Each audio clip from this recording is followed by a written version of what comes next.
Lords podcast. All right, and we are live. Iron Lord Podcast, lordsofgaming.net. I am Lord Cognito, and we have two fine gentlemen in the realm. This amazing game, Fort Triumph. So who are these two gentlemen that we're talking to right now? So Mateusz Ormanowski, marketing manager of the game. Okay. And yourself, sir? I'm Tom, I'm the writer of the game and the social media. Awesome. And very quickly, tell us about Fort Triumph, what type of game it is. Well, it's turn-based tactics with a strategic overlay. Some might describe it as a mixture of XCOM and Heroes of Might and Magic. You said XCOM. I did say that. We are fans of XCOM. We like XCOM. Continue. So fantasy XCOM, the battles should be fairly familiar to whoever played XCOM before, but we have a big difference. The environment is interactive. You can topple trees at enemies, you can push boulders at them, and they can do the same to you. Awesome. Look, enough talking. Let's see this game, man. Let's get into it. Let's get into this game. I'm excited. All right. So we're getting it started up right now. And again, now as far as, before we get started, I just want to get some basics out the way. As far as what engine are you using for this game? You know, because it really looks very colorful, nice art style, very vibrant. What engine are you using? It's a custom engine. We actually built it from scratch. Wow, custom. Okay, cool. It took about 4 years to make it. Wow. Yeah. The first 2 years, it was a hobby project, and then it sort of rolled down from there. Awesome, awesome. As you can see, Mateusz is using the environment to actually attack the enemies. He's going to kick the tree and just make it topple over the enemy. Wow, so this is the destructible environment. Yes. Okay, nice. Okay. This is also, again, a lot. Are there specific things in the map that can be used to hurt the enemy, so that cover can be used as a weapon? Exactly. Okay. Actually, almost anything can be used. Even the enemies themselves can be thrown at each other. And Wow. And advanced enemies will do the same to you. So, Wow. yeah. Okay. As you can see. Yes. So I'm checking it out right now. Cancel reaction. Oh, they got him cornered. Now, I'm noticing that as far as party makeup and abilities, let's talk about that. So how many people are in your party? And we got some nice cinematic action up close. I like this. Now, how many people are in your party? And then as far as abilities, are there different archetypes of characters? Yeah. So you have you start with 4 heroes in your party. You can actually extend your party later on. These are pretty basic. You have a barbarian, a paladin, a mage, and a ranger. They all have different abilities, and as they go in level, they gain more special abilities, or they can power up to all the abilities. Okay. Gotcha. Now when you say now I see skill tree. Yes, skill tree. So there is a full skill tree that okay, nice. And wow, so you can actually level things up. You can actually see what they would become if you level them up. But you also get special abilities that you have to get experience to get them, and then it's kind of randomized. You don't know what you're gonna get. You get a choice of 3. Nice. Every time. Nice. Also, between we have what we call cross-class abilities.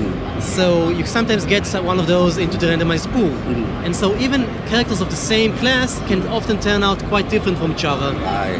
So that's where that RNG, that randomization comes in. Yep. So that no two characters are necessarily always exactly the same. Exactly. Now you said right now you got 4 characters there. Now you said you get more. Now you get more added to a party, or just only 4 at a time? So you can get both. You can have several parties, or you can just extend your own party. It really depends on how you develop the game, because you also have a city which you can develop.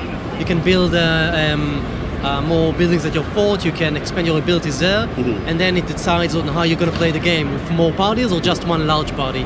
Wow. So again, just for clarity, you can have 2 separate parties, Or even 3. and even 3, all at one time. Yep. So what's the max player count? Max player count for the entire map? No, well, as far as people that you can control on one map. I suppose around 5. Okay. Oh wait, around 5 parties. 5 would parties. be around 20, I guess. What? You can control 20 people in this? I think so. Wow. And you Wow. have several cities as well. Now, you say cities. Explain that whole concept. Like, you're building communities. Explain this whole city thing. So you have a town. Mateusz might want to visit the town and show it to us. Right. Here, you can build plots of land and build over them, or upgrade old buildings as well. So we have some building simulation going on. This is not just turn-based action. We're actually building things as well. Yep. That's the strategic layer of the game, and it really affects the gameplay because the things you gain from there is not just a bonus for attack or defense. It's, as you've said, more heroes, or maybe more action points, or maybe more inventory slots. So we think it adds an overlay that really improves the tactical aspect of the game as well. I'm loving this aspect. This is a definite surprise. Now let's talk story and story beats. This is the way that you'd end up getting more characters into your party, right? Yep. So you'd go through resources and things like that to build up your town and going through that. But you could also rescue them from cages or from other enemies, and then gain them without getting the improvements. Okay. So there are several kinds of ways to get more characters. You could also, there are several mini quests on the game where you can you have multiple choice between different texts. Okay. And then the results sort of depends on the traits you have. Okay. And then you can get more characters. So is there like a character creation? Let's say because where I'm coming from, I have a lot of streamers. I have a lot of my subscribers that when I'm playing, they were like, I want to be invested. I want to be part of this game. So do you have the option to change names, put people into the game, character creations, things like that? You can change names, you can change the colors of the characters, but further customization is actually, right now at least, impossible. Okay. Okay. Yep. Awesome. Now I wanted to focus back on our story beats. All right. Again, how are you guys handling the narrative of the game? And as far as what's the overall story here in Fort Triumph? So this is not the story mode, but in the story mode we have 3 acts. It's kind of it looks like classical fantasy, but it's actually a parody. The entire thing is, for example, the peasants always seem preoccupied with what the nobles are doing, and the nobles know that they can sort of they never actually fight each other, but they always pretend to be fighting, so the peasants will stay preoccupied. And we try to take it into a more quirky, witty kind of humor. It fits the cartoonish style, we feel. It's a bit influenced by Terry Pratchett and Discworld, if you know the book. Yeah, absolutely. Yeah. So that's the direction we took it to. So while it seems like a cliche fantasy, we actually took it to a more funny place. Nice. So a little whimsical, not as serious, Exactly. Okay, that's cool. That's a different take on it, which I like. So I'm definitely loving that aspect. The next question I have for you is in reference to sometimes games like this support a multiplayer mode, or is something that you would ever consider? You know what I'm saying? Is it something that you would ever do in the future? It's already done, actually. Oh, yeah, up to 8 players in this game. Either AI or actual players. Okay. You have 4 races. You can have much larger maps in this. Wow. So So we are doing multiplayer in Fort Triumph. definitely. Awesome. That's amazing. Go for it. That's awesome. What I'm really liking is the fact that you can actually use your own friends and characters as cover. Because if you're looking as they're running past, you'll see little shields your guys and your friends can actually cover for you, which is actually nice. And because the melee characters have an attack of opportunity, you can actually place them before your mages, and the enemy will try to run across you, around you. But if they come too close, they will attack. So nice. it's one way you can actually create a formation. This is pretty awesome. Now, as far as enemy types, I know you said one thing. You said the enemies can kind of do what you can do also. Now, do you have more powerful enemies, maybe bosses, anything of that nature, where you fight really tougher enemies, where you got to kind of bear down on these enemies? Yeah, so you have mini bosses and bosses. Nice. It's a higher tier level enemies.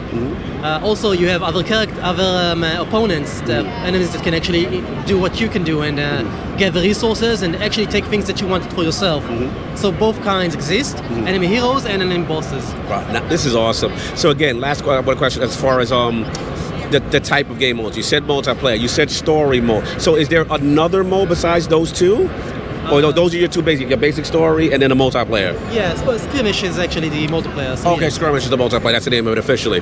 Awesome. And how far are we in development right now? It's actually almost done. It's going to come out this year. Nice. Yes, and it's early access on Steam. Nice. It's been a while since we put it there, but it's getting quite far along at this point. We're polishing it up.